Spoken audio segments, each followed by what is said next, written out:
এবার হোলিতে যদি দই বড়া মিস হয়ে গেছে তাহলে হোলির পরে একবার বানিয়ে খাবেন। আমি হোলিতে বানিয়েছিলাম, খেতে খুবই টেস্টি, বানানো খুবই সহজ। প্রথমে একটা জায়গার মধ্যে 1 কাপ পরিমাণে বিউলির ডালকে ভিজিয়ে রেখে দেবো 3 থেকে 4 ঘন্টা। ভালো করে ডালটা ভিজে গেলে মিক্সি জারের মধ্যে নিয়ে নিচ্ছি।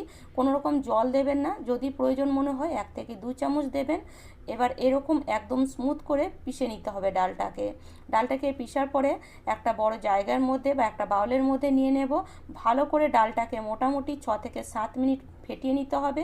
এরকম একটা বাটির মধ্যে জল নিয়ে দেখবেন ডালটা যদি এরকম ভেসে উঠছে তাহলে ফাটানো হয়ে গেছে। এবারে ডালের মধ্যে দিয়ে দিলাম কিছুটা পরিমাণ কাঁচা লঙ্কা, তার সাথে আদা কুচি, জিরে আর পরিমাণ মতো নুন।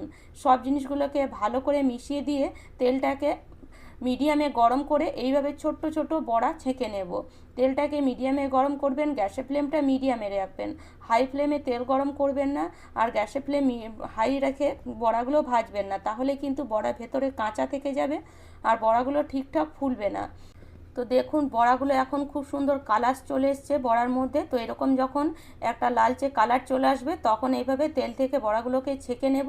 আর এইভাবে আমি 2 ব্যাচ বড়া ভেজেছিলাম। এবার একটা বড় জায়গার মধ্যে আমি উষ্ণ গরম জল নিয়েছি, তার মধ্যে পরিমাণ মতো নুন দিয়ে বড়াগুলোকে দিয়ে মোটামুটি 5 থেকে 7 মিনিট বড়াগুলোকে ভিজিয়ে রাখবো। খুব বেশি ভেজাবো না, যেহেতু আমি ছোট ছোট বানিয়েছি। যদি বড় বানান তাহলে 10 থেকে 12 মিনিট ভিজিয়ে নেবেন। দইটা আমি একটু চিনি দিয়ে ফেটিয়ে নিয়েছি। এবার এইভাবে জল থেকে বড়াগুলোকে ভালো করে চিপড়ে নিয়ে তারপরে দইয়ের মধ্যে দিয়ে দিচ্ছি। আপনারা ডাইরেক্ট একটা প্লেটের মধ্যে দিয়ে ওপর থেকে দই দিয়ে দিতে পারেন, তবে এইভাবে দইয়ের মধ্যে দিলে বড়ার মধ্যে দইটা খুব ভালো কোট হয়, খেতে খুবই ভালো লাগে।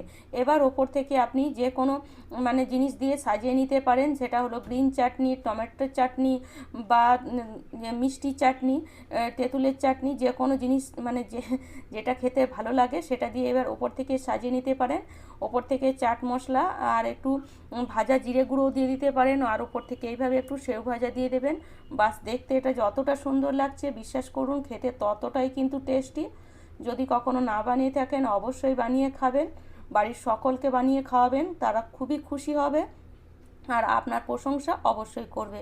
তাহলে চলুন আজ এই পর্যন্ত।